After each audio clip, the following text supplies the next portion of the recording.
All right, so forgot to mention this, but yes, it's a spoiler special, so we're going to spoil the hell out of this movie, so make sure you watch it before you listen to this. Do not blame us if you listen to this before you watch the movie. That's on you. It's in the title of the episode. Spoiler special. All right, thanks for checking us out, man. Hello. Hello? Hello. What's up, bro? Hey, this is the What's Up Bro podcast. We talk about movies, TV, geek stuff, news, pop culture, and it's funny, motherfucker! With Nary Signs. You know the question is not on here that I could have said yes to would have been a cock ring. I'm like, oh, I've done that. Jeff. It was called Bibbidi Bobbidi Doorknob. Stephanie. The only reason he was invited was because he was dating my friend. It was like a pity invite. And he was like one of the first people to get there. What a loser. And we have Missy. Yes, I'm here. Is also here. Missy is also here. A girl has no last name. Not anymore, am I right? Huh? And special correspondence with Steph Mayer Sr. Yeah, I don't have to look cute for you. And this is the What's Up Bro podcast. That's how winning is done. Hey, I'm Dave Chappelle, and this is What's Up, Bro. All right, and we're recording. Welcome to a special episode of the What's Up Bro podcast. Is this WuBro? Do we do? Yeah, right? Spoilers are done on WuBro. I don't even know anymore. Should I talk? I'll wait to talk. Yeah. I don't want to talk until I'm allowed to say anything, until I've been properly introduced. Right. So welcome please to the What's Up Bro. Don't let me, I'm not going to talk until it's totally okay for me to do so. I don't want to step on whatever the intro you have planned is. So welcome to whenever you're ready. Welcome to the What's Up Bro podcast. I am Nary Signs. With me, as used to be, is Mike Mercadal. What am I, a ghost? Yeah. He's no longer with us, but we got him on the podcast. Wouldn't that be a great podcast? We've done a seance. Yeah. And we've got the ghost of Marilyn Monroe. We're going to have to cut that out because I'm going to do this as a podcast now. I'm going to have a Ouija the podcast. So thank you guys for checking us out. This is a very special episode, as you can tell by your listening device, but this is a spoiler special. Yeah. We've done a few of these throughout the years. It's difficult to do them for us because it's so rare that we're all in town for a big movie event. By all, I mean usually me. And then when I am, I'm usually not in town to record afterwards. So this is a rarity because you'll sometimes go from the movie theater to the ship, right? Yeah. Exactly.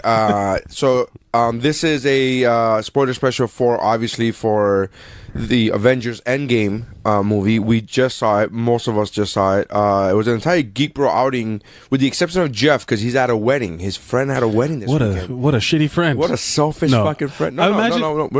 Everybody's saying it. Oh, really? Jeff says it too. No, I don't know if it was like, because weddings have you have a lot to account for, so maybe like they weren't paying attention when they picked the date. Yeah, that's their fault. Right. Or maybe that's his fault, because I don't put that on her. Is that sexist? I don't know. Probably it's you. Touche. No, but maybe they've been planning it for like super long, because it's a destination wedding, and then it would be like they release the date for Endgame, and the husband's like, no, I'm gonna back out. Well, we're not getting married. What if they were like, oh, every other date was like $2,000 more? But this, for some reason or another, this weekend, there's one particular weekend in April. Yeah. It's $2,000 less, and well, take it, fool. Yeah. And then they book it, and then they're like, oh, we realize why. Oh, we've been had. But yeah, I'm so happy that I was in town for this WuBro outing, because I'm normally not here for those, and I just watch them on unfold on Instagram or whatever, and then I'm like sad. I'm like, oh, I used to be a part of that organization. Hey, mama. Yeah, sure. Okay, hey, close the door, please. Gracias. Yep. Be careful. So anyways, this is it's Mike. It's supposed to be. It was supposed to be Mike, myself, and Missy. But Missy took my wife somewhere, and like now they're gone. Yeah, I'm like, and she's like, we're going. I'm like, okay, I guess Missy's not gonna do it. Yeah. But we saw it with everybody else, David and Stephanie and everybody from WuBro, most people from Geekmore. Yeah, man. This would be like an old school WuBro episode. Yeah, it really would. Hell yeah. First things first, what are we doing? Do you want to go chronologically, or you just want to dump everything out that we remember from the movie? Well, I prep for this. Did you prep for this movie? Yes, not so much the full MCU, but Infinity War. I've watched it like 2 times, 3 times in the last like week or so. Like it's just been on my mind, right. you know. So like I just like put it on. I have it on, or it's on Netflix now. So you can just like I have it on my phone when I was at like when I'm at work or something like that, or like I'm home and it'll be on in the background while I'm doing other stuff. So I've watched Infinity War a bunch. So I was really waiting to see it all get tied in together, and. You watched all of everything, right? Yeah, I watched the entire MCU throughout the last probably month, maybe 4 or 5 weeks. I've just been watching every MCU movie. I spaced them out this week because as of last week, I only had like 3 films left, and I was like, I'll just as of like 2 weeks ago, I only had like 3 or 4 movies as of like 2 weeks ago, and I was like, I'm gonna have to space these out. So I did. I saw the only thing I saw out of order. As far as like release, Missy was watching it in chronological order. As far as so she started with Captain America, right, and then went Captain Marvel, and then so there's a list out there. Oh, interesting. Yeah, that I do not think is the right way to do it. I think you should watch it in the release order. And no, it makes sense. I mean, it does. There is a certain reason for it. I mean, and at the end of the day, Infinity War is still going to be one of the later ones anyway. So I mean, it's not like Infinity War is going to be smack in the middle, and then everything else is going to happen afterwards. It's true. Now, before we get into the movie, I want to ask you: did you? I didn't do that, by the way. I watch it in release date order, and I've done that a few times in the history. I probably did that for Infinity War. But let me just preface: so we're not like just like sucking this movie's dick the whole time. Were there parts that you did not enjoy? There was that rub you the wrong way. I'll say. Yeah. But it's a huge. I don't know if you want to. Yeah, it's a huge. I'm just saying. It's one of the big things. As we gush all over this movie at the beginning, just know that it's not. We're not like saying it's an infallible. We're not doing fanboy service. There were parts that bothered us. There was one part specifically that bothered me. But let's talk. So we'll just announce the part that we do not like. But then let's talk about all the stuff we love first. Because my part is like at the end. At the end. Yeah. Yeah, that's my thing. Is like I don't. Well, do you want to talk about the stuff you don't like or the stuff you do? Because there was, or do you want to go and order the movie? I just go order the movie. Okay. All right. Yeah. So the movie begins with the events of Infinity War happening like a few months. It's been 20 something days. 21 days. Yeah, something like that. And then Tony gets saved by Danvers. Captain Marvel. Right. And which isn't explained in any way how she shows up there. I think it is in Captain Marvel. Oh, at the end. At the end of Captain Marvel. And then, so you think that's like where she's like, we're missing. She's on her way. She got paged, right. And she's on her way to Earth, and she sees the ship. Oh, I thought the reverse. I thought she'd land there, and then they tell her we're looking for Tony, and then they start. And then she like. Or maybe. Either way that explains. Yeah. Okay. Yeah. Right. You know what? I think that does make more sense because she says, "Where's Nick?" At the end of Captain Marvel, she says, "Where's Nick Fury?" Yeah. Where's Fury? She says, "Where's Fury?" And because it's very like a horror movie where like the lights go out and then the lights come on and she's standing there. Right. And then so that would make more sense. I guess the way you thought it would. That's what I figured. But that's. I mean, it was explained in Captain Marvel. Right. Which what I'm saying is that it wasn't actually in the fiction of Endgame itself. Like you had to have seen. Yeah. Captain Marvel to really understand why she just shows up. Right. But I thought it was very cool how it showed like Nebula taking care of Tony. Yes. That was interesting, right? When he goes and offers her the food, like they were sharing rations and stuff like that. And then she just like gives it back to her because she doesn't need it. She's part robot, which comes into play later. I think, I think that was great. That I think her story arc, is one of my favorites. I genuinely loved it. Which I've been loving Nebula for a long time, though. Yeah. I've been on Nebula's shit for a long time. Since she was on Doctor Who. It's a shame what they did to her. That's the same character. Yeah, I know. That's the same person. Yeah. So, but I'm Amy Pond gets sucked into Thanos comes and abducts Amy Pond from Great Britain. So anyway, so then that happens. They go back down to Earth. Tony's sick, because he's been out of it for Like he starves fast, which it's like I wonder if 21 days that long is like enough to really fuck you up that much. Not only that, but he in isolation, and not only and then isolation and in space. So density, blah blah blah, and he actually went through a physical, like he fought a lot. So right, they show him he went through some sort of infection. Yeah, you're right. So, that's right. And then they go back. They find Thanos in a planet of like a farm, a garden. That's his garden. Yeah, his farm. That he says is like, I will watch the sunrise on a grateful universe. Psych, motherfucker! You go get murdered. Yeah, dude, I was shocked. Mouth agape. Yeah. I was, what the fuck is happening? Yeah. Thor with Stormbreaker kills. Well. And I was like, what the fuck? Like, I literally said, what the fuck? My daughter was sitting next to me. You had to apologize to her. And yeah, she was, and I didn't scream it out, what the fuck? I just go, what the and then I kind of like trailed off, but she knew exactly what I said. She knows. And she was like, Papa, you said the F word. And I was like, I'm sorry. But seriously, what the fuck? Right? Yeah. But little girl, what the fuck, right? Yeah, right. Yeah, come on. Come on, daughter. I will say that I cringed at that moment because I was like, oh no, is this going to be like a shitty way of doing this? They forgot to unlock the locker. Oh, that means they're not there, Mama. That means they're not there. And then that's the one that you said, what the fuck, to. Yeah. And then... It's my daughter. And then what ends up happening is that I genuinely had a moment of like, ooh, this is too easy.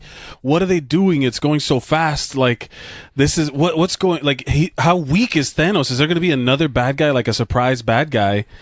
And I mean, there was technically, but there was and there wasn't, and it just felt like, oh man, they fucked him up so fast. And then it revealed how like the reason he was messed up, right? So I don't know. Do we want to go plot point by plot point, man? We can. You want to just go like? I don't know how much time I have. Yeah. Because it's a 3-hour movie. Dude. We're not gonna go scene by scene. Literally, I was reminded of a thing like when you were like, it was because of this with Carol Danvers, where I was like, oh yeah, that's right. It was 3 hours ago. Yeah. I have no idea what the frame of reference is. Yeah. So overall, general thoughts on the movie. I mean, what an insane way! It was great. I mean, good to great. Like way to wrap everything up.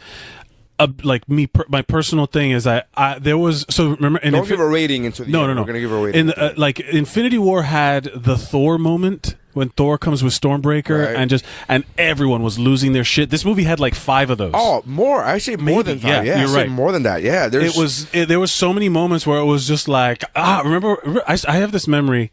I'm kind of nostalgic because we went to go see the first Avengers together. That's right. Remember? That's right. And now we Iron Man 3 together. We saw Iron Man 3 together. And I remember Iron Man 3 when there was the house party protocol and we're there like like freaking out. We're literally miming. You get to the listener. We were at the Iron Man 3 viewing, like opening weekend. We were miming, jerking off and we're jizzing. Like, this is amazing, and that was nothing. And that was Iron Man 3. That was Iron Man 3. Now look at how far we've come. Yeah, literally distance. No, but also like that jerking off thing. I can't. I've done it in other situations when something really cool happens, and I can't explain it because nobody else was there. So they're like, "What are you doing?" I'm like, "Oh, you don't know." No, we're not. But there was a ton of those moments. There was like so many it was moments. so rewarding. I got it. It was so. Look, it's and I try not to do a podcast where it's I try to offer the other voice usually right, when it's like, and people call me a hater. Not a hater. Devil's advocate. Contradiction. a contrarian. A contrarian. I try to go more for like the balance. I'm trying to like give both sides of the coin, but it's very difficult to do that with this movie. I think again we're going for multiple reasons too, because there's so much build up and nostalgia of the characters, and you wanted to make like there's so emotional baggage that we have, that we all have with every character. I was genuinely a little defensive. Like, let's see, they're gonna fuck this up. I had a moment, like a little moment of doubt at the beginning when that first thing was happening with Thanos, where they were tracking him down, they were killing him, like they just killed him right away. I was like, what? I was so shocked. I was just like, how are they gonna do this now? Like, I didn't. It hit me probably a scene later. When it said 5 years later? No, when it said, and I know it's gonna sound like, but it just happened instantaneously when the screen went to New York City first, and then it went to San Francisco. Right. But before it even showed anything of Ant-Man, when it said San Francisco, I go, wait a minute. Thanos explained that he destroyed the Infinity Stones at an atomic level or a molecular level. The phrase that he used, I forgot. Atomic level. And I was like, we know somebody who could shrink down to an atomic level. Oh. So I thought, and then they show, and then right after that, like it's just boom, boom, boom. Yeah. They show Scott Lang, and I'm just like, oh wait, they're gonna shrink down and gather all the atoms. They're gonna gather all the atoms for the Infinity Stone. That's what I thought they were gonna go. The movie would have been 36 years long. We finally got the 6 trillionth atom of the Space Stone. 5 more stones to go. It is a 3-hour movie. We're like, all right. The whole movie was just them searching for each atom. Dust, just dust. Like it's like one of those quests in like video game where you have to collect like the 600 stones of whatever, and you're like, Jesus Christ, I don't care anymore. Solve the 10,000 riddles in the Batman Gotham games. Like, oh my god, pop. Yeah, Batman's starting to use a gun now. Fuck it.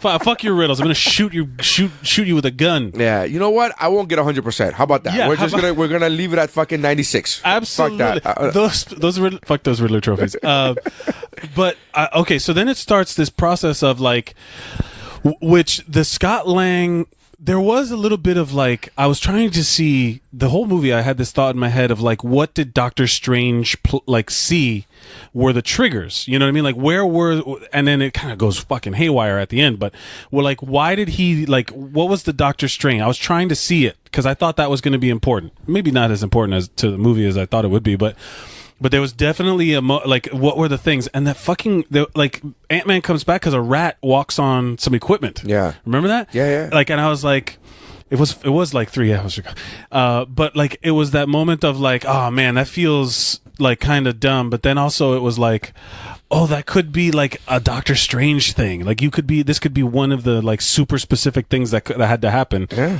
you know. But whatever. I when he came back and he'd been gone, dude. They went So they went back in time. Yeah. And to different points in time of the MCU. Yes. They did a Back to the Future 2. They absolutely. They not only did they do the Back to the Future 2, they referenced Back to the Future because Scott Lang isn't the time travel. He's Ant-Man, but he's not Hank Pym, so he doesn't know how all that quantum shit works.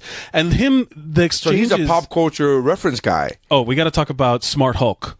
Oh yeah, but we'll get there. Oh, right. But they referenced a bunch of these movies. Yeah, and on top of that, the movie is a Back to the Future 2. It's a Back to the Future 2 plus other things like no, it's a Back to the Future 2. Yeah, they explore alternate timelines, right? They go back in time. No, you're not and then wrong. When they go back to their present, it gets darker. Yeah, motherfucker, this is Back to the Future 2. Yeah, you're right. And I'm just like, and it was amazing. Again, I've talked about this multiple times on multiple podcasts. When a movie has time travel in it for me, it's yours to lose. Like, I already love it.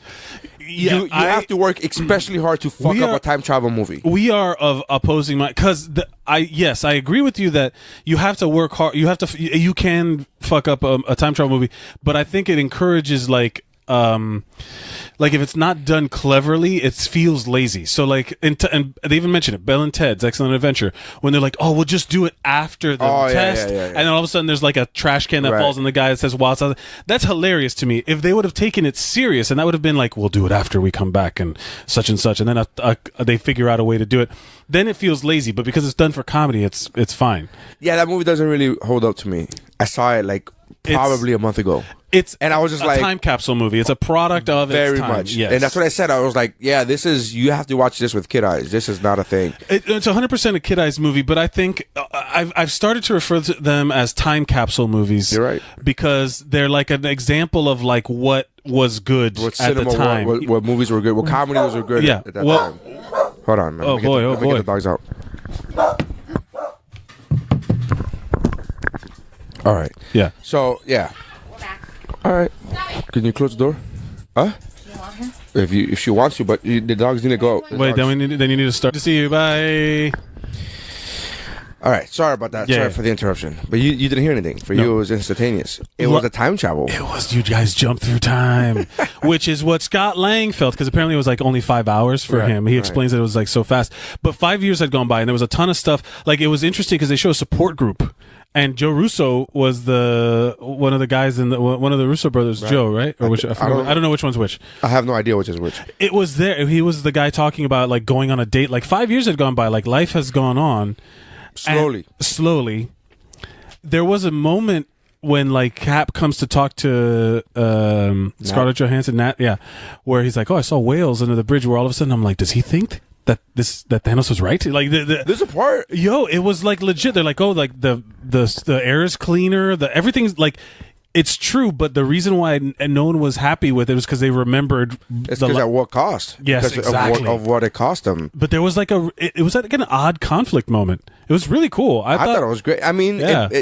nobody disagreed with Thanos' logic. It's just the means of how to get there. Yeah. You know what I mean? You could have just snapped your fingers and made double the food and the resources, and Yeah. you would have been fucking fine. Snap your fingers and been like, everything's clean now. You know, like Yeah. you have a chance to start More over. food. Like that's what his big Yeah. thing in Infinity War was, like the food. I'm like, just make more, Thanos. Yeah, Just make more. more. Well, he's dead. Yeah. At this point, you know Right. what I mean? Like, there's literally no real answer. Like they had just accepted defeat. You know, it was really cool, and like the emotionality. it was great, man. Yeah, I really did. And then Scott Lang kind of fucked everything up. You know, like he comes in, he's like, "Hey, I love the fact that he's such a big part of it. yes, Because in the MCU, he's kind of like the Ant-Man series have been kind of like their own offshoot. yeah, In to a certain extent, the Guardians of the Galaxy had as well, but they had more tie-in. Guardians of the Galaxy had, Thanos, and had Infinity Stones, and there was cosmic universe. and there was a cosmic universe, but there were still things that were tied into the rest of the MCU, such as Infinity Stones and such as certain characters like Thanos and Thor, from Infinity War, but. Ant-Man and the Wasp and the Ant-Man franchise, they were like their own little bubble. Yeah. Like, it's like... Except the Wasp was actually the head of the Jenna Van Dyne was the leader of the Avengers, right? Wasn't she like comics? in the comics? No. But what I'm saying is, I'm talking about just in movie universe. I'm talking about in movie universe. Yes. They are their own.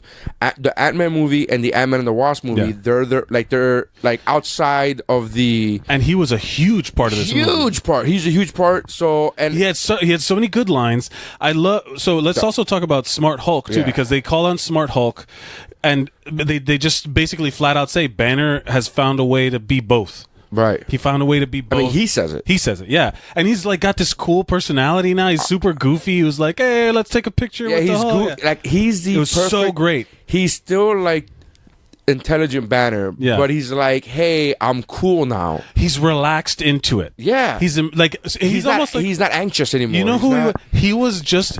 You know how like people accuse Robert Downey Jr. or Tony Stark, the way Robert Downey Jr. plays him, is just playing himself. Right. This was Mark Ruffalo's version of that, where he just gets to be Mark Ruffalo, but in a suit, like a motion capture thing. Right. He's just being like a Ruffalo, man. He's Ruffaloing out. I love the fact that he had shirts. Yes, right? Like he was wearing shirt. He wearing that tank top when it went back. Who made his suit? His pants. Anything. Like, so he had to have a tailor that's just like measuring like giant miles of fabric and shit. It's or whatever. It's the future. Tony Stark is nanotech or whatever. But so they went back in time into the MCU universe. Oh, we skipped a part where how Tony Stark was fucked up, and that was how he was like so weirded out. He's like, "We gotta fucking you let this failure, blah blah blah," and he was super PTSD'd out from the days on the ship by himself before he's rescued. I don't think he was PTSD out. I think he was angry at Cap. because I needed you. Yeah. No, he needed him. He said words. He repeated words that they had said from Age of Ultron. He's like, I have a dream of building an iron suit around the world, but you guys all got caught up and like, is it right? And should we do it? Yeah. And it's like, and this is what happens. And he's like, I wanted to protect you. I wanted to do it, and you guys got in my fucking way, and you let us down. I think you, meaning Captain America, and Cap took it. He fucking took it. He didn't even deny it. He was just like, yeah, that was my bad. You bring up an interesting point, because I do want to say that this movie is a 100% fan service movie. Like, it's 100%, hey, remember this part? Hey, remember, there's like so many, but it's done in a way that it's not fan service. It's like callbacks. Yeah. It's like good versions of that. Yeah. You know, like where, you know how sometimes like, hey, remember this character from the prequel? You know, I've said this before. Star Wars suffers from that. I've said this before when they go, that line of Captain America was like, I could do this all day. Yeah. It's a great line, but what bothers me is that they've used it so much throughout the cinematic universe. And I love that in this movie when he uses it against himself. Yes. He goes, yeah. Yeah, we're jumping ahead. Let's no, they time travel into the MCU. One of my favorite things is that they time travel into New York, the attack on New York. Yes, and they figure out a way that they're at a certain point in New York. We don't have to there were 3 Infinity Stones, right? So that was like a way to coordinate. Like, they split the party. That's a D&D thing where like they split everybody up. Where that's death. It signifies like you're not gonna. There's no way that like that's very dangerous to split everybody up. But there's only a certain amount of pin particles, whatever. Like, they justify. That's the thing for me. Like, in a world full of magic and time travel, there's certain like the plutonium or the 1.21 gigawatts that you need to actually make shit work. They had the limited pin particles, and Ant-Man can't just make him. He's not Scott Lang isn't Hank Pym, and I love that they made that distinction, and they justified everything, because you know how I am with it's your world. You make the rules. Why are you breaking your own rules? Right. That takes me out of the movie. It was great that they just were like, they stuck to they had a whole justification for everything. Who was your favorite character in this movie? Dad bod Thor. We gotta talk about Fat Thor. Fat Thor is the fucking tits. Literally the tits. The tits and belly. He is the tits and belly and beard with milk in it or beer. Here's the thing about that. As funny as it was, think about the arc that they gave Chris Hemsworth to play, where he was like this brash, Thor 1, he was like whatever, like this like egotistical, arrogant motherfucker. And then in the second one, he's still suffering from like trusting people, his family and all that shit with Loki. And then in the third one, he goes crazy and it's super fun, and he gets to kind of like, you could see him kind of going off the rails with his sister and his family and his dad, and he loses a hammer and all that shit. And in this one, you see the result of that. It just beat him up. Woo! It was so good. I very publicly booed and do not like Star-Lord. Yeah, because of what he did in Infinity War. Yes, I blamed him for the entire I'm not alone. I'm not alone in this. Everyone on the internet is like. So here's the thing. People were like, oh, but he was in love and he just lost his girlfriend. And I always pointed to Thor. Yeah. In that argument, I would say Thor lost his fucking dad, his brother, his planet, his fucking hammer. He had to kill his sister. Mm-hmm. Like, all of that within days. Within days of it, and he still held his own shit together. Like, you still got to, you got to fucking man up, dude. There's a different. I think they showed. I think that was intentional, and I do enjoy that you can make these arguments, because or you can make this observation where you can see the difference. Like, Star-Lord was not the hero that Thor was. Right. He's just some guy, and he was a kid. He was a kid raised in all these crazy circumstances. He's still like immature. Like an immature moron, and he couldn't handle, because remember they show his arc is that he's a big womanizer. Right. The whole for all of Guardians 1 is that he's a womanizer, and then in Guardians 2 he's seeing his family. His dad was a womanizer too, just fucking everybody, trying to make a celestial son. Fuck everything. You're right. I'm sorry, pardon me. But I didn't mean to misgender anyone. Misspecies. But then it shows him where he's finally in love with somebody, and he doesn't. I don't think he knows how to deal with it. I like that I think it made sense. Oh no, because he's a weak. It totally makes sense. I just like didn't like the fact that you ruined as far as Infinity War. Like, yo, you ruined it, you bastard. But Fat Thor was like. But Fat Thor is well that's done. what happens when you hold shit together for so long, and he broke him. And he broke his emotion. His acting in his scenes were like not comic book movie good. Like they were like, people joke around about how bad, like, oh, comic book movie. Fuck that. This was a good dude. The role he played, that shit so good. There have been times throughout the entire MCU. Yeah. I don't think MCU suffers from bad acting at all, but there have been times that they give, in my total obvious opinion, they give Oscar nominated performances that don't get nominated because it's in a Marvel movie. It's in a superhero movie. Tony Stark. Yeah. Giving. I mean, who the fuck? Oh, hold on, give me a second. So, where were we? I'm sorry. Yeah, no, that like Iron Man's the Oscar performances, Oscar worthy from Robert Downey Jr. throughout multiple movies. Mm-hmm. There have been times where I'm like, this is really good acting. I'll give you a perfect supporting actor one. Killmonger. Fantastic. Michael B. Jordan did great. He should have been Best Supporting Actor nominated for Black Panther. I agree, and I think who also should have been nominated is Zemo. Oh yeah, in Civil War. What's his performance? That ranks up there with one of my top favorite. Yeah. Now we are biased, of course, but fuck that. They were like good. They were good, really, really good. Yeah, and so this movie, so Fat Thor, I think. That's a perfect way of... Fat Thor should be nominated for Best Supporting Actor for a Best Supporting Actor Oscar. Here's my favorite. I love what the Russo brothers did, because they're showing Rocket and Hulk walk into Thor's house. Yes. And they show Thor with long hair, but they just show the hair. The shot is like of him, like the hair. My wife did an audible gasp, like, "Oh yes, the hair is back. The hair is back. Yes. Oh my God, yes, girl." Mm-hmm. And then they show the fucking belly, and it was it was the sad noise from The Price is Right when you lose. Yeah, and I loved it. I was like, "Yes, finally showing somebody in one of these movies that represents me." Yeah. It's Ned and Fat Thor, and that's it. That's it. Ned from Spider-Man. No, but I'll tell you, like, it was. Look, there were some incredible roles. Even like when there was that moment when Scott Lang finds his daughter after 5 years, and I was.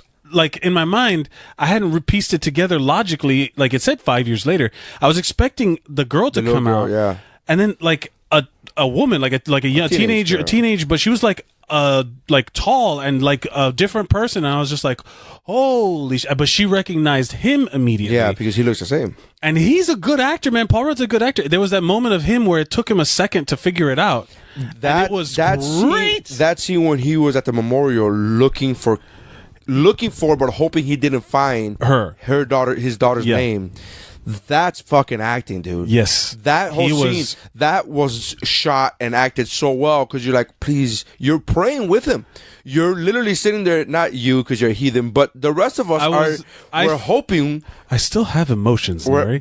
I still have connections to human emotion. But we're all hoping, theoretically speaking, we're all hoping that we're with him. We're like, please, like, don't let. I was so on board. Yeah. It was the film. It's edited and put together really. And this is the like technical side of it, but the pacing that they use for those scenes and like him finding his way around. There's that awkward exchange with like a kid. Like he's like, hey, what happened? Where it's like, it's been 5 years. Of course, that kid's like, who the fuck is this guy? It was like this. A very kind of like POV feeling of like tension of like, you know, freaking out, and it was incredibly well done. And he sees his own name, and then that's when like that was like a big reveal. I was like, oh shit. There were a couple oh shits from me on the side.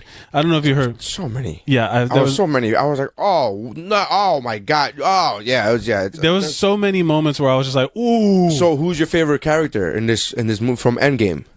What's your favorite character? My favorite character? Yeah, like what was your favorite storyline? What was your favorite story character? Your arc? God, that's such a fucking hard question to answer. Because they did such a great job with everybody. They respected everybody's storyline. Nobody got the he's here too. She's here too. There was a moment. Okay, I'm jumping ahead, but I don't want to jump ahead yet. But there was like once they start going into not only was there like once they revealed what the plan was, and that first scene where it said New York City 2010 or whatever it was 2012, where we both were like, they show like. I was fascinated by how they put all that together, how it basically changes the narrative. You saw the Hydra people. There were people from the fucking TV show. There were people from Agent Carter. Because then they go back in time where they fuck up and lose the Tesseract and they have to find it somewhere else. And they go further back in time to get like again the Pym particles, play it like the MacGuffin of the Pym particles, and then like this movie was chock full of MacGuffins. Is that a MacGuffin? Because a MacGuffin is something that you just mention once and it never comes into play again. No. MacGuffin is the thing that they're questing after. The thing that moves the plot along.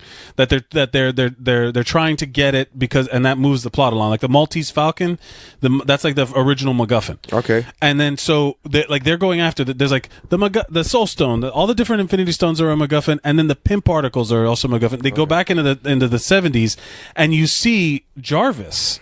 Jarvis is the butler for Howard Stark, and then is in the Agent Carter series. Yeah, he's in Agent Carter. That's the actor.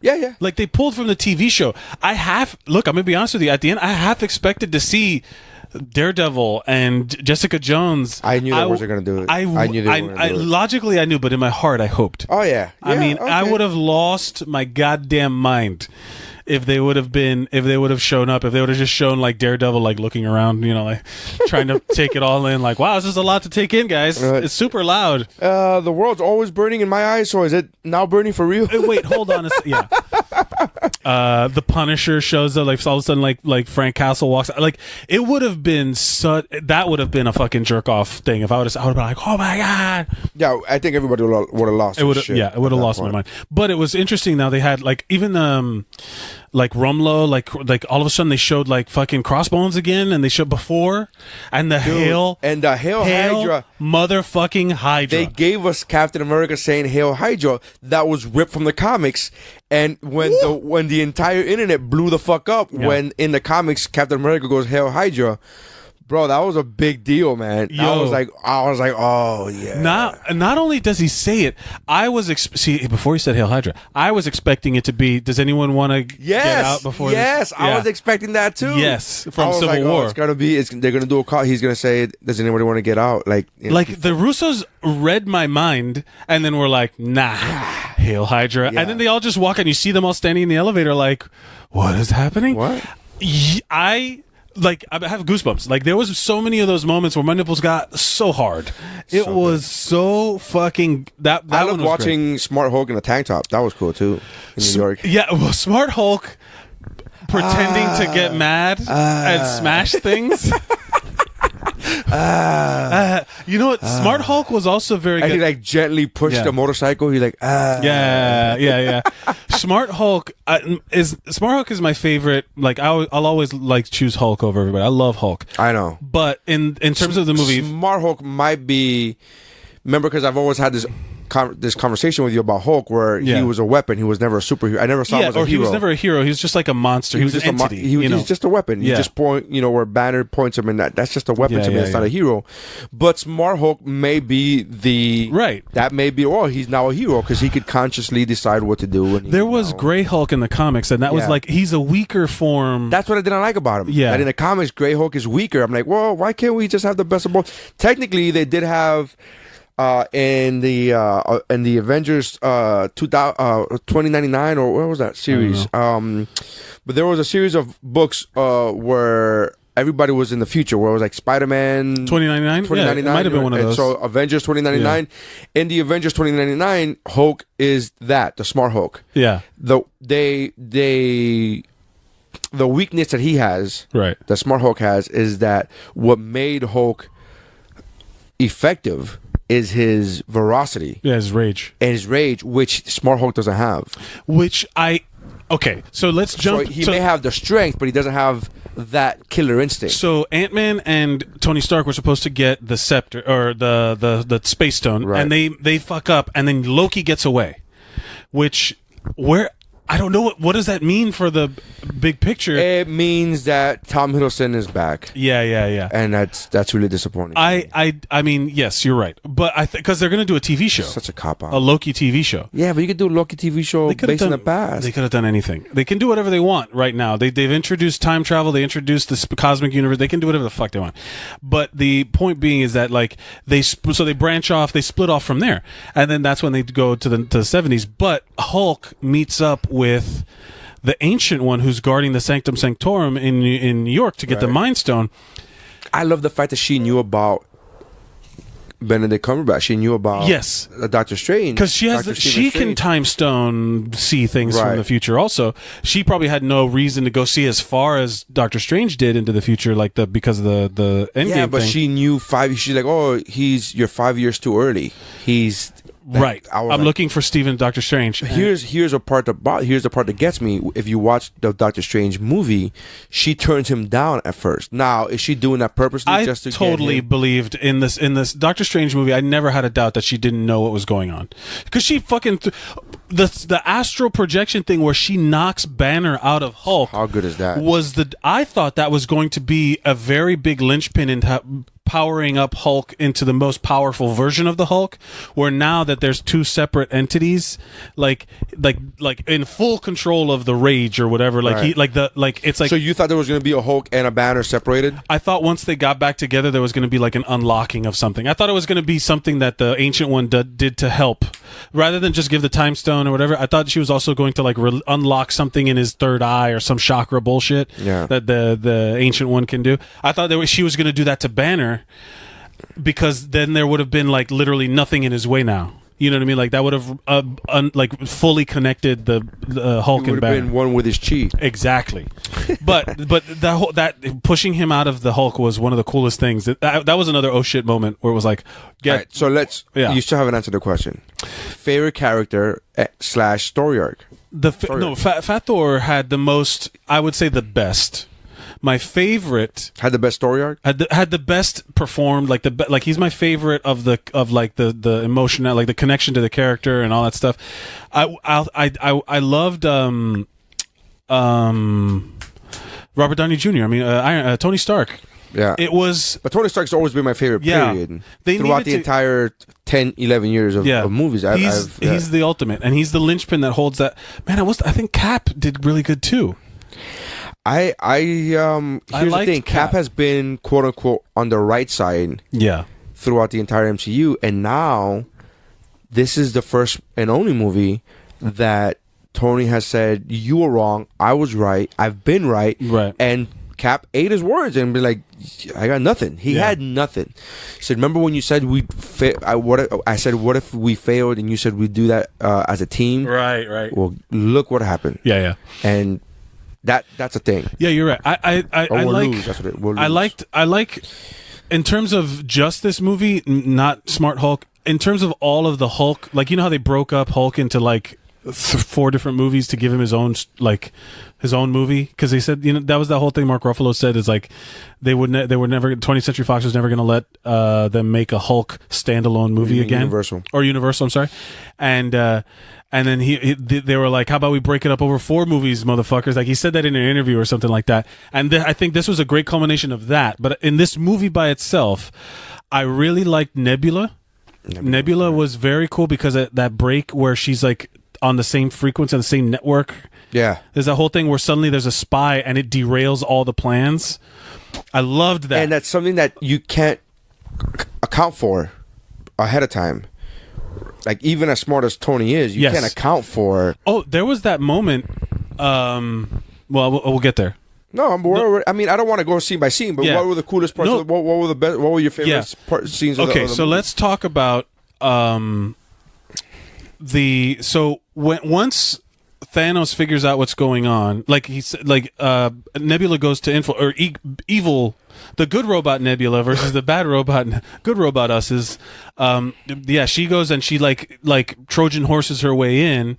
She does like a sneaky sneak and gets in there, and then they use fucking Hulk using the snap, using the gauntlet was incredible. That was so cool to me.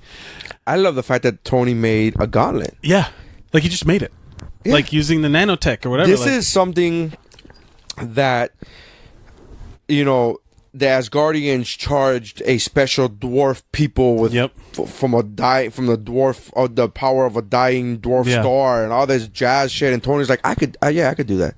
Yeah. Tony's like, I got it. Yeah, I got it. So you need a glove. All right, Yeah. That could house powers beyond anything mankind has ever known. Yeah, I got it. I could do that. Yeah, well, that's the idea. That was that scene. Let's talk about when Hulk did the snap, and they're like, "Oh, did it work?" And then Hawkeye got a call from his wife. That was not the first, but that was so emotional, impactful. Because we skipped the whole Ronin part, like where they've been tracking down the opening scene.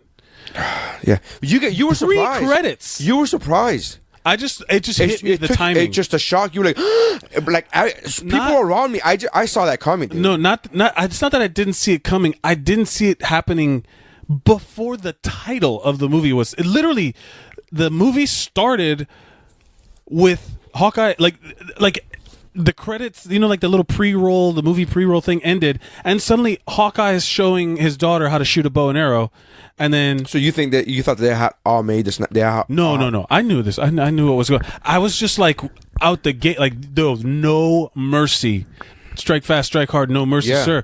Hey, bro, it was like out the gate. Mercy and I was does like, not exist in this universe. I was like, damn, that was, and then the way cold-blooded. The way they edited it, and also the way like it was revealed, like the camera angles, and it was so disorienting. And then you see him like all of a sudden just people start disappearing in front of you. Like he just kind of like, and Jeremy Renner's a good actor, but it's hard sometimes in Hawkeye, like he's got like a deadpan kind of delivery for so much stuff because he's supposed to be too cool and all these things. Well, he's an assassin. He's a spy. And there's that moment where he was breaking, and I was like, I don't believe it because it was so out of character, and it was right out the gate, and I was just like, what is happening? What is happening? But that was crazy, and then to see the phone ring and his reaction to that was so.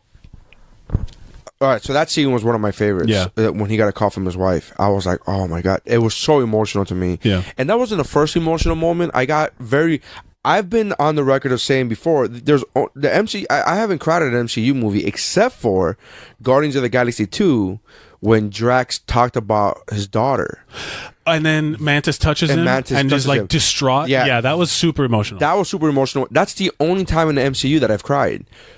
Prior to Endgame, and then Endgame's like, oh, you haven't cried before? Yeah. Welcome. Fucking welcome. Yeah, because we're gonna fucking watch out, motherfuckers. Yeah. Watch out. You about to squirt some? Yeah, I'm gonna make up for all the MCU movies that you didn't cry for, and I was like, I didn't cry. I'll tell you, I got real close. You didn't cry at all? Yes, I got. I was gonna say. I thought I heard that. I got really no. I was going. I will tell you. I would tell you if I cried. No, I'm asking. But I got really emotional at the fucking Peggy Carter stuff at the end. That doesn't do that one. I don't know what it was. The music Peggy they showed. Carter doesn't get me. I don't get Peggy. She doesn't get to me. Why? Like I don't have any emotional. Like it doesn't, because they weren't really in love. I feel as if from watching, I feel like they never got the chance. Exactly, it was unrequited. Exactly, like I feel as if Cap in part 1 in First Avenger, I feel as if he was just a lonely dude that he was latching on to any female companionship that he could. Obviously not any, like not the floozies. No. He wasn't going for the flu, but like because there was the one, she was just nice to him. Marjorie Tyrell wanted to fuck him. Remember when he goes and he's trying out the shield and he sees that she kisses him. And he's like, no, but that's different. That's a floozy. Like I think that he was just like what I meant by that is like he was just gonna latch on to anybody. The first girl that was nice to him. Yeah. So the first girl that was nice to him, that wasn't a floozy, that wasn't like, hey, I just want to fuck you, you know. And he just, I don't feel as if ever since then, like he keeps looking at a picture of Peggy Carter. I'm like, dude, I think you're missing. You went on a quasi date one time. No, she was there with him the whole training process. She was part of the selection. She was just nice to him. But she was there for him. She was part of the whole process when he was not Captain America yet. He was just Steve Rogers, skinny asthmatic Steve Rogers. And then she was part of the whole training. Remember when it's like, if you get to the top, you get to the top of the thing, if you get the flag, you get a ride back. And he figures out the smart way to do it, and you can see that there's like a little look in her eyes. I think she was in love with him. That I believe. And then I don't believe it from him. I'm just like, dude, it's just, he's from the 40s, man. That's how they fall in love back then. When you hold hands, I say, a girl winks at you, guess what? You're pregnant now. Yeah, you know, like that's the way it works. Guess what? Yeah. But there was a part.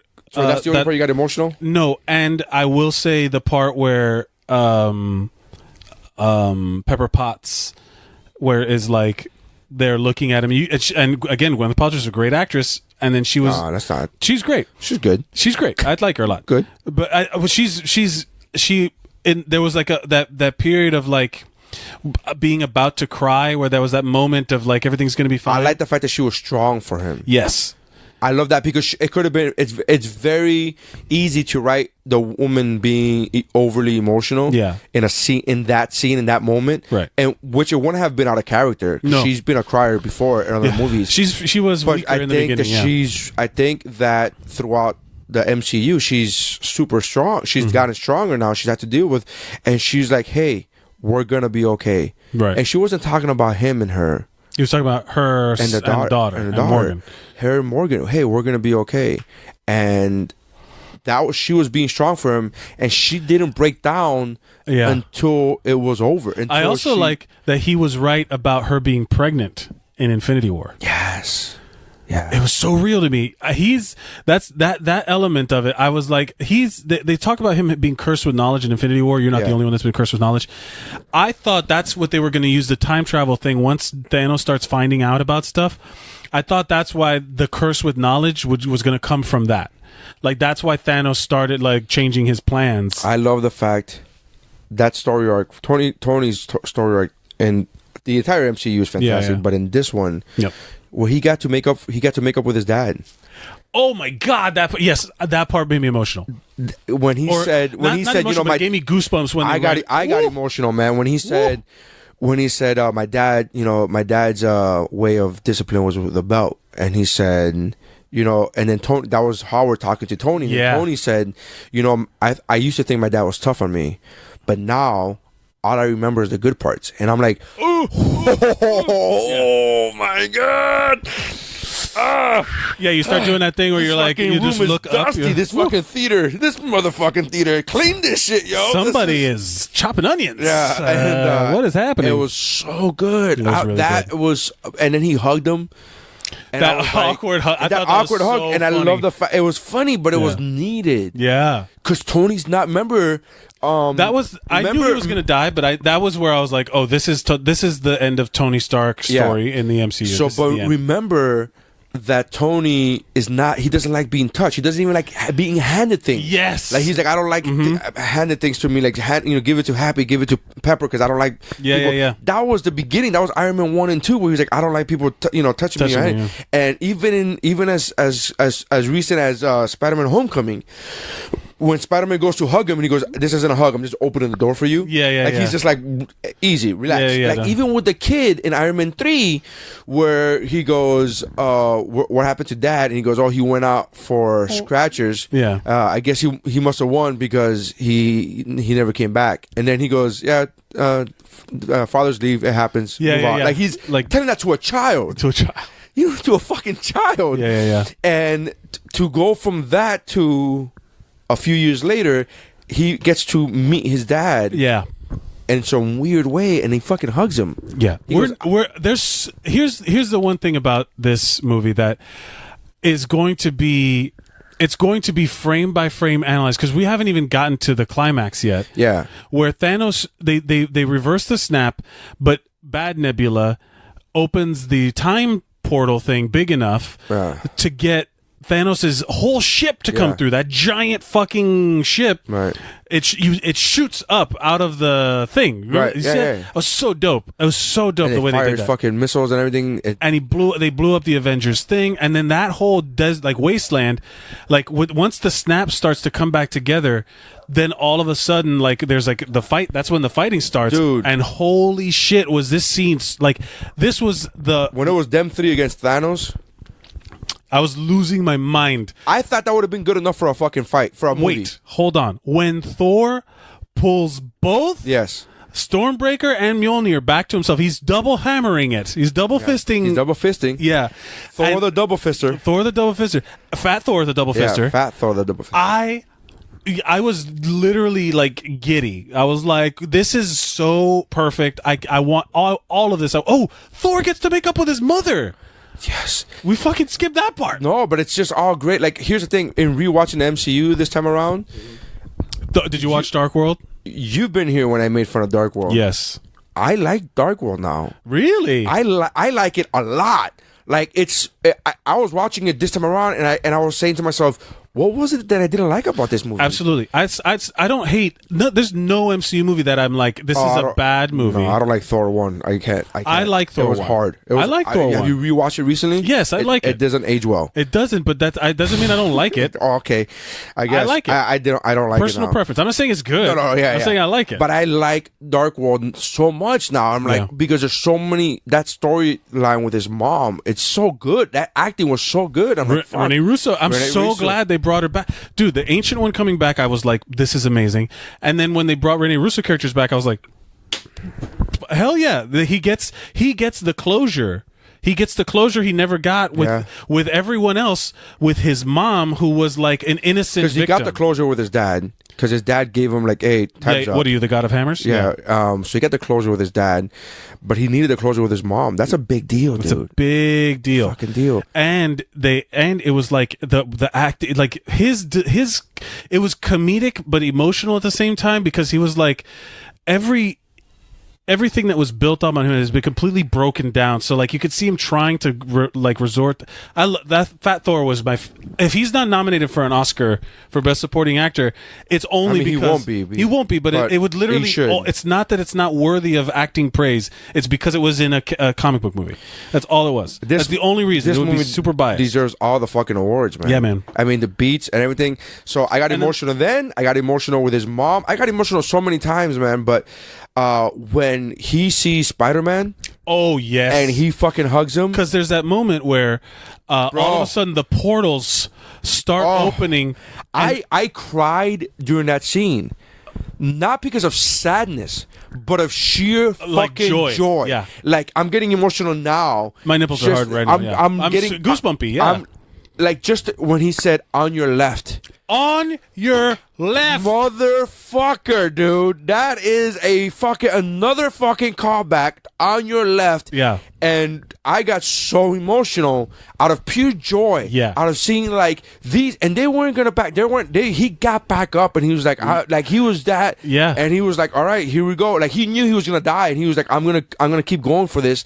And then because at that point, the shield Thanos had this dope ass double bladed shit. That shit was fucking awesome. That's gonna be my Halloween costume this year. Yeah, bro. My goal this year is to fucking go to the gym and work the fuck out, so I can just cosplay fucking Thanos with his double blade thing. Which had been ruined for me because of the toys. Someone had posted like, spoiler, the leak toys. I did not. I tried to stay away, but that was one that I did see. I didn't see it, but the fucking dude, I saw the first teaser trailer for Endgame. That was it. That's the only thing I got out of it. I saw the first trailer. I hadn't even seen the teaser trailer for the new Star Wars, and the only reason I saw it is because it was in the trailers for this movie. Now. Yeah, for this. Like, now. I wouldn't have seen it. Yeah. But dude, but yeah, that scene, dude, when everybody was like, we're all fucking here, I was like, fuck that. Oh my god. That started a chain reaction of scenes where I could not explain what was happening. Like, even the fucking instant kill mode. Yes. Activate instant kill. pays off from Homecoming. From Homecoming. There was Valkyrie riding a fucking Pegasus. Yeah. There was Black Panther and the chant Bombay, you know, Yeah. and the fucking all of the Wakandans fighting. And the Black Panther, the fact that his suit absorbs and gives back the fucking energy, that came into play. Paid off. Everything was like, it's like they had a checklist of things that they had set up beforehand and were like, check, check, check, check. Everything was getting fucking like rewarded for having, like, you that watched the entire MCU just now leading up to it, having been around for 10 years, everything felt so rewarding. It was like a fucking meal, like a big hearty meal of a movie, and there was so much like emotion in all of it, and especially like when another incredibly cool Doctor Strange thing where he pulls the people down from the ground, like they showed another new power of his. They showed like when the Gauntlet, because they still have the Infinity Stones, they're trying to get rid of them. There's a whole scene where Spider-Man is now riding the Pegasus with Valkyrie, and then gets launched he webs Mjolnir's hammer and goes fly. It was fucking crazy. Captain America wielding my man. Get the fuck out of here. To the listener, me and Mike were sitting next to each other, and we knew what was happening. We both felt it. We felt it. And we started grabbing towards each other's like heads, hitting each other's shoulder, like and because I knew it when I saw Mjolnir fly, I was like, oh no, that's Cap, dude. Because they were showing Thor like about to get stabbed with Stormbreaker, which is crazy. How could, because Stormbreaker, remember, doesn't have the worthiness. It doesn't have the worthiness thing. It doesn't have that, because the worthiness thing is only because Odin put that spell on Mjolnir to say, if he's worthy, let him, whatever. Yeah, he who is worthy, Thor, he who is worthy, the power of Thor, which was again came in play because then Cap started shooting lightning, and you're like, oh, how the fuck is he shooting lightning? Like, no, the power of Mjolnir, like, let he who is worthy, wield the power of Thor. He's gonna Thor it out, and it was so fucking rewarding. Like, it was just so perfectly delivered, and the power behind it, like he's spinning it, and he hits the fucking sword back and chips it, and then you can literally see like Thanos' face, like worried. Yeah, like, what the fuck is happening? What? It was so good. It was so good. And then there was that's again, for the listener, if you're not a fan of the comics, that's something taken from the comics. In the comics, there are only a handful of people who've ever been able to lift Mjolnir, and he is one. Captain America, Steve Rogers is one. And like, I was wondering if like Beta Ray Bill was going to be like one of the people. Oh, dude, I thought, you know what I mean? I thought he was going to surface somewhere, when all of a sudden, because Stormbreaker in the comics is his. And there's another weapon that Thor has called Yarnbjorn, which is like a axe, is a straight up like big bladed axe, right? And he wields it with Mjolnir at the same time. I thought something with that was going to come into play when he went back in time, like Beta Ray was going to like there was going to be a way to introduce that, but whatever. But then in that whole fight scene, there was all of this crazy shit going on. There was that, man, and I'm a sucker for this, man, because call me whatever it is. I guess it's a feminist moment, but when they had all the women going like when Spider-Man goes, I don't know how you're gonna get it across all the way over there, talking to Captain Marvel, and all the MCU women that are still alive, gather around her. We'll skip that whole part. Gather around her and go, oh, don't worry about it. She's not alone. She's not alone. Yeah. Woo, dude. As a father to a girl, to a daughter, I was like, yeah, power. Yeah. Fucking preach. It's perfect. I loved it. But my first thought, and it's fucked up that the internet has done this to me. My first thought was like, oh, there's going to be a lot of people mad about that. That they're going to be like, oh, they're trying to force this feminism down my throat. They are. Me so much. They are trying to force. I don't know if they're trying to force it, but they are specifically. They're showcasing it. They're specifically targeting. Yes. This is going to be a woman's moment, and they should be, because men have had the whole movie's been fucking men. Pepper Potts shows up with fucking Rescue, dude. You know what? I thought Rescue was going to rescue Tony. Yes, at the beginning. I thought that's how he was going to get out of space. I'm sorry. Go back to what you said, because there's that whole scene in the Soul Stone, which was was super rewarding for Clint too. Yeah. Where he's like, they both show up to get the Soul Stone, which I thought it was dumb that they both went, like there was those two that went until the payoff. Well, because they didn't know. Here's the thing. I thought that too, but they didn't know what the price was. You're right. So they thought, didn't know. They didn't know. So Nebula knew. they thought they were just gonna go and pick it up or whatever, and get it from whoever. Find it. But that whole exchange of them, like, who wants it more? There was that one line where he's like, "Oh, you think you trust him because he knows your dad's name?" And she's like, "I didn't know." Like, she never knew her father's name, but that was like the guy knew it. I was like, "Ooh, what an interesting little, like, a throwaway line that has so much behind it." It was great. And then that exchange of them, because then Nat dies. Yeah, she sacrifices. But I love the fact that it was. I love the fact that they show, okay, Nat's gonna go do it. Right? Then you knew it was coming when he was gonna fucking beat her up or pin her down. Yep. So then, Clint's gonna. It was like, who's it finally gonna be? They were fighting to suicide. Like, it was, and who's it finally gonna be? And when it was finally, that got emotional too. When she looked at him and she said, "It's okay." Yeah. And she it's kicks okay. off the fucking wall out of his grip, like, "Fuck you," and just takes herself out. There was a moment there where I was like, I wonder why, like, what the payoff was there. But then we didn't mention it, but like the whole 5 years afterwards, she's in charge of this. Not the Avengers, but not just the Avengers, but the Security Council, right? And then there was a moment there where you see Carol Danvers. Because I want to talk about the part that I did not like so much. Okay. That Carol Danvers said that I don't like the haircut. Well, I know why they did it, but to pay tribute to the comics. I get it. Yeah. But then there was that moment it just doesn't look good on. Not really. It doesn't. Or it was very. My point was that she's like, I got to go to this other place. I'm not going to be around for a while. Like, literally just a blanket. Like, yep, you're not going to have me for a while. There was no real justification for that. There was no. Well, the justification is everything that's happening on Earth is happening in hundreds of other planets. There's other planets that are going it. Like the half population, the disappearing of the population. Yeah, like everywhere else is happening. She literally says, all the devastation that's happening on Earth is happening in hundreds of other planets. I gotta help them too. You're right. Like, I mean, and then literally Rocket goes, "Oh, that's a good point." Like, Rocket literally had the same argument you had. I must have missed that. Rocket was like, "Really? What are you gonna do?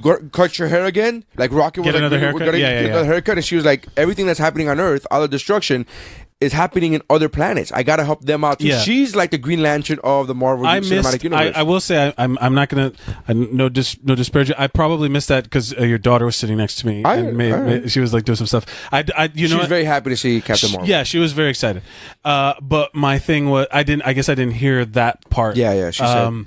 But then when she shows up again at the end, it was one of those like Deus Ex Machina things where all of a sudden she's so strong that she can like plow through the ship and destroy this whole ship. Well, remember, did you not watch Captain Marvel? Yeah. She is basically the Tesseract. She has the power of the Tesseract, which is unlimited power, right? Which is unlimited power. But then she should have just been able to fly a hole right through Thanos. Well, Thanos is one of those he's one of those that can take super amounts of, you know what I mean? Like, yeah, no, I know. I just thought it just didn't feel balanced in that moment. I was like, there was the only moment that I doubted. The only moment that I questioned was like, if she's gonna do all of that, like why doesn't she just literally like lightning speed right through Thanos' body and just rip him or his head, go for the head. Right. That was the only part that I really was like struggling to whatever, fine. And then they show her with all of the other superheroes. I was like, yeah, she's infinitely stronger than everyone else there right now. Like, she was so OP. She's so overpowered. And that in that moment, I was like, she's literally an Infinity Stone, right? And that's in my mind. I'm like, then why is she? She doesn't need the other people there. She doesn't need it. She just fucking bye. Who's gonna stop her? The Ebony Maw. She's gonna fucking kill that guy. You know, like there's no. Is that Squidward? Huh? Is that Squidward? Yeah. Okay. Yeah, she could literally just like slaughter everyone out there, and if the balance of power maintains, like if she's in that like binary mode where she's like super powered up, Super Saiyan, yeah. Then to me that was a little unbalanced. I thought that they could have like given a little more balance to that. I'm okay with that because it just showed how strong Thanos is. Yeah, like Thanos could. Yes. It just showed how strong I'm okay with that. And ultimately, well, we could talk about the end now because I got to dip soon. Yeah, but we could talk about the end because that then like it shows like you could see Thanos is thinking he's losing. Yeah. But they're trying to get the gauntlet, the Tony Stark gauntlet with the Infinity Stones in it.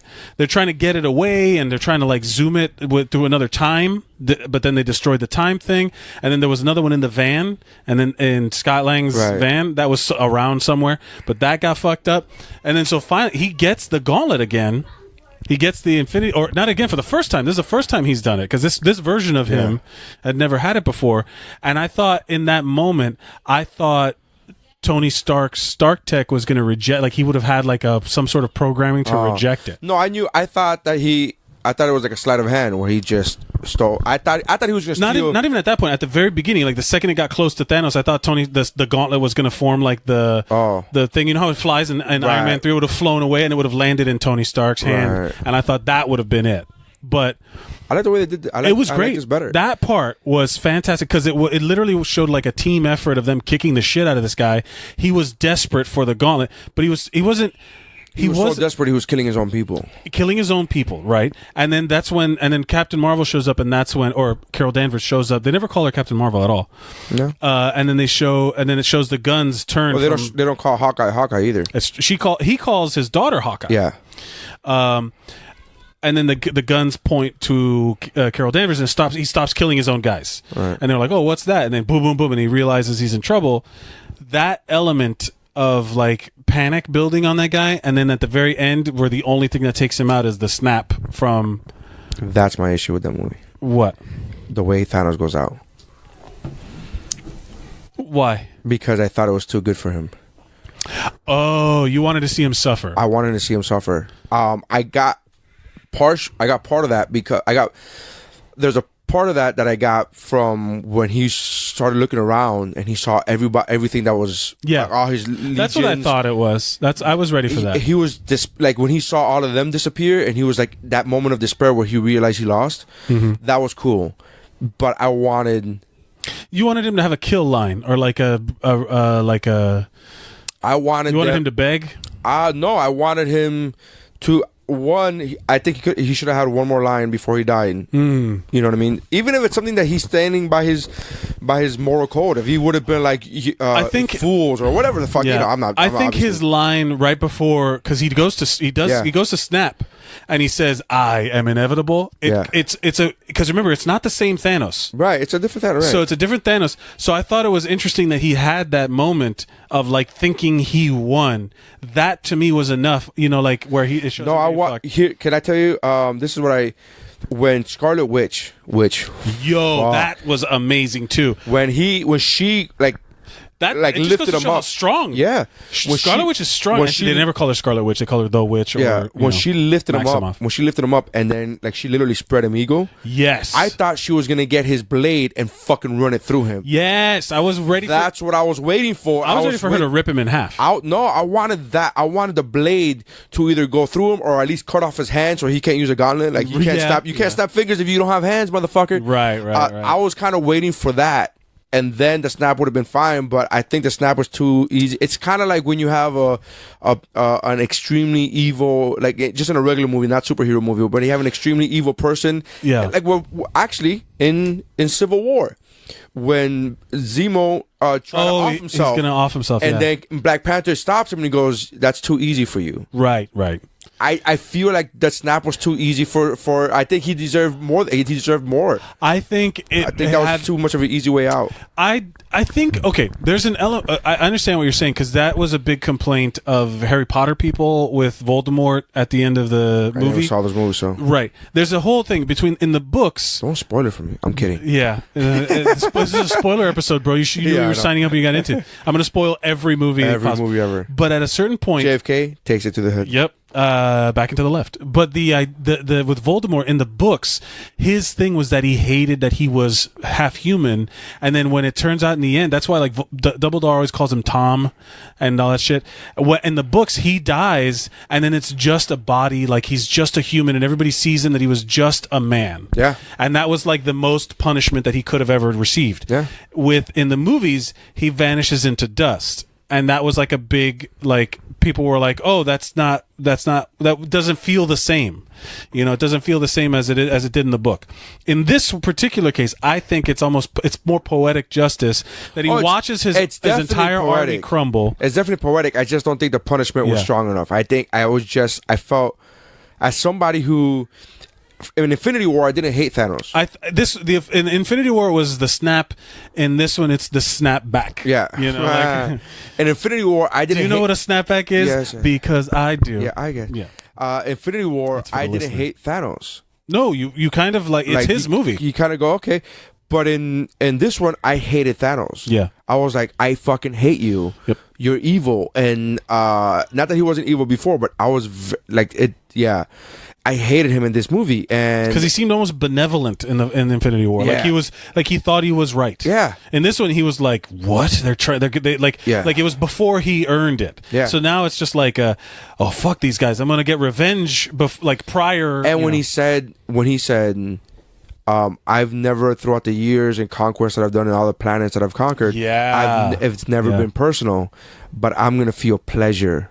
I'm gonna enjoy what I do to this world. Yeah, like that to me, I was like, kill this motherfucker. Kill this motherfucker. But he deserves more than a this. snap. I liked it. But that's my gripe. It was a big one to me. It was a big gripe. Where I was like, but everything else I thought was. I will say this. In the moment, I felt that I was like, "What? That's it. It's over." And the second I felt that, I was like, "That's perfect." That's what like because it was unceremonious. It was just like gone. Boom. Maybe But his whole army, everyone that was within his power, is gone too. So it's literally like, oh, it's gone. Yeah, the snap. That's what the snap is for. It's to be fixed. Right. That's what the Infinity Stones are. That strong. Like that's. Oh no. I'm not saying that it's not strong enough. I'm saying that it's not painful enough. Like he deserves more pain. Right. So I understand. It would have been nice to see it, but in that moment, I'm like, oh, that's the lesson I think of the story. That's the whole point of like the arc that Tony Stark has. That it's like he had to because Tony Stark knew that he's not strong enough to after what happened to Hulk. Yeah, and then that was a great tool to show how important it is that he knew the second he was going to snap that shit was going to kill him. Yeah, like he knew right away. So I was like, yeah, he sacrificed himself. I love the fact that Doctor Strange told him without saying it, because he said, if I tell you, it won't happen. Oh, there was also that moment where he looked at Tony and pointed and gave that number 1, right, saying, there's only one way that this could happen. Yep. Is that what you understood that to mean? Yes, I understood it to mean because it was already established literally minutes earlier where he said, if I tell you, it won't happen. Right. And he goes, okay. Like Tony just took that as, okay, this is what it is then. Yeah. But when he got the gauntlet, when Thanos got the gauntlet and Doctor Strange looked at Tony and he gave him that number 1, he pointed just 1. Yeah. He was telling Tony, hey, there's only one way that this is going to end. And you know what that one way is going to be. Just like what you said, he knew he wasn't going to make it. Yeah, he absolutely knew he wasn't going to make it. What he did to the Hulk, he knew he wasn't going to survive that, but he knew it was the only one way. Yeah, and that to me was fucking perfect, dude. Yeah, it was great. Then the not the post credits, but like the denouement, the end of the movie after the climax was Steve. Not just Steve, but like the funeral. Oh, the funeral. The funeral was hard. That was very emotional, man. Yeah, the funeral was very emotional. The Steve Rogers' finale, handing off the fucking Captain America. Yeah, to Falcon. That's a big because as a fan of the comics, you knew it was going to be either Falcon or Bucky. But you just they both had it. They've both had it in the comics, but you're trying to figure out which was going to get it in the movie. Yeah. And when he got it, dude, I'll be honest with you, I was expecting it to be Bucky. I was expecting it to be Bucky, but because I've said this before many times, I don't like Bucky in the cinematic universe. Oh, really? I don't like Bucky. I don't like Sebastian. I don't like the actor. Sebastian I don't give a fuck. I have I give zero fucks for the character. So I thought it was gonna be Bucky, but with that said, I was hoping that it wasn't. And when it gave it to Sam, I got emotional, man. You want to know why I thought it was going to be Bucky? I thought it was going to be Bucky because I think they dismiss like there was I don't. Let me put it this way. Bucky was part of Steve Rogers' life before he was Captain America, right? And he's still around, and he's known Bucky the longest. He has the longest relationship, and he's also a super soldier. Yeah, like so like that's a thing. Like you're not just a regular human; you're a super soldier, right? And I genuinely thought they downplayed that relationship a little bit in this movie too. Like he should have been much more like.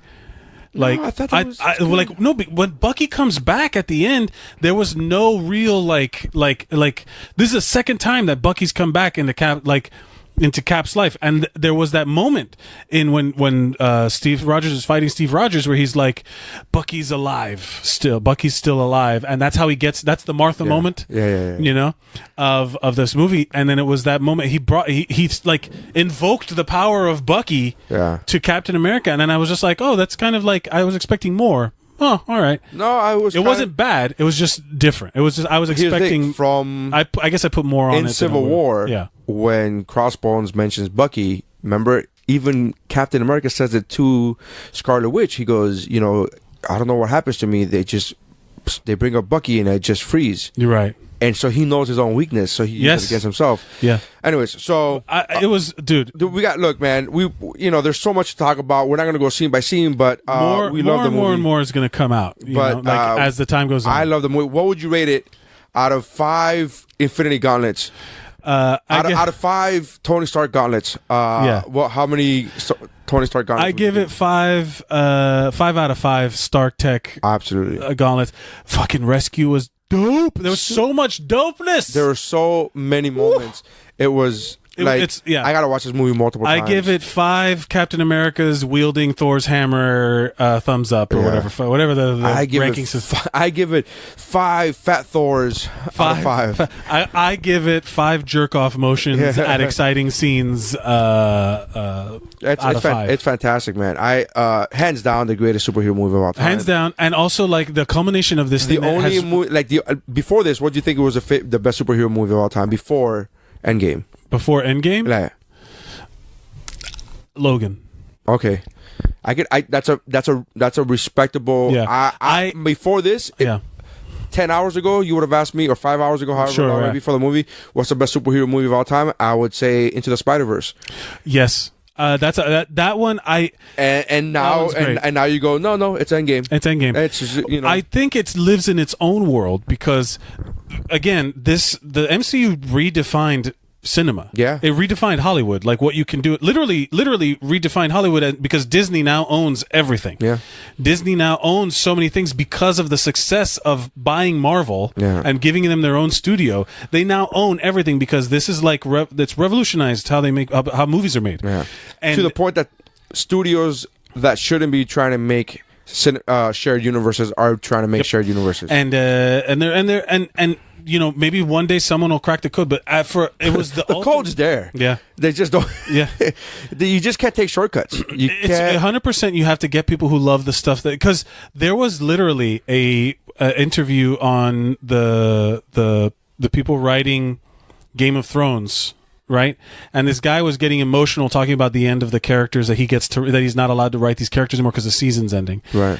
I guarantee you there are people writing for the MCU that feel the same way. That you could tell these people love these characters and loved bringing this to like a rewarding conclusion. And the Russo brothers deserve all the credit they get. They deserve that and more for building this world. I mean, there's like a million hands in every pot, but they got this. They got the third phase down, but there was a lot of hands and at the beginning. Like Joss Whedon, give the man respect. Joss Whedon, Jon Favreau, dude, did his fucking part. Favreau deserves. I think Jon Favreau is like that like drop in the water that ripples out and got everybody, man.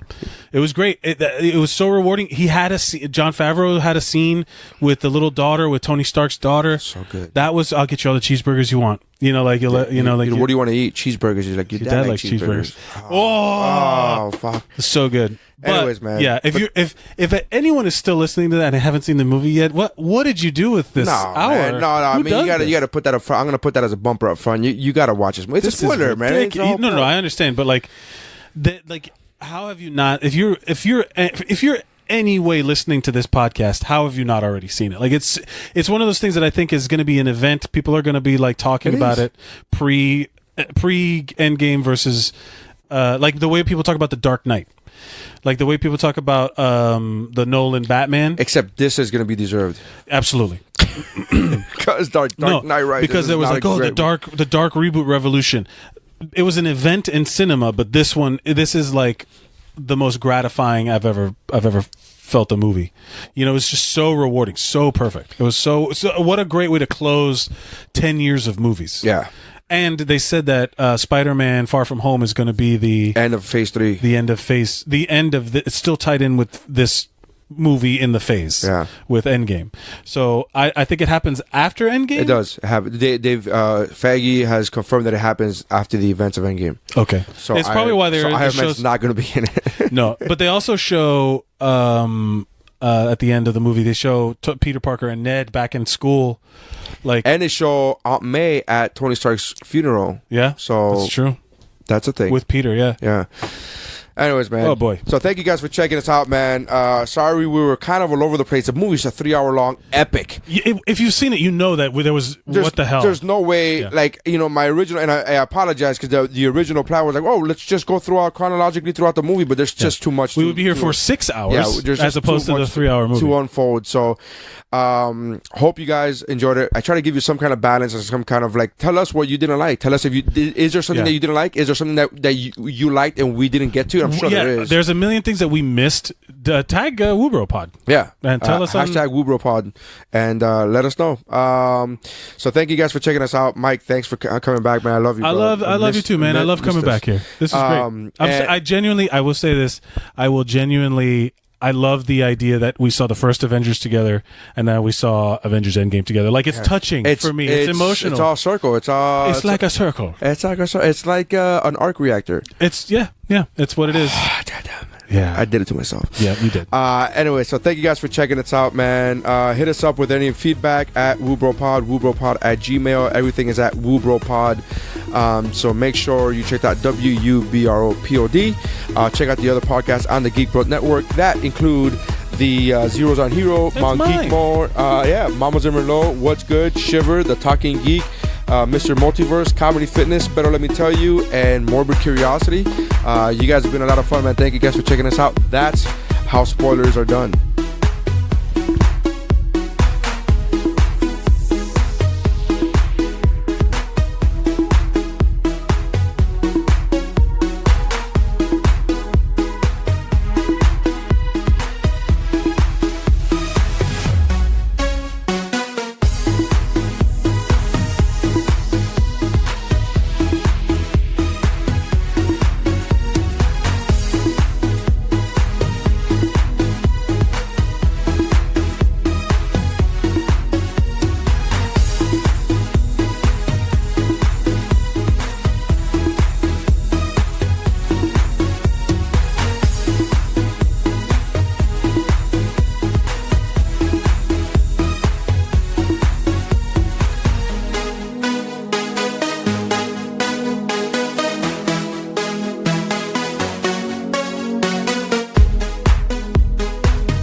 pop culture.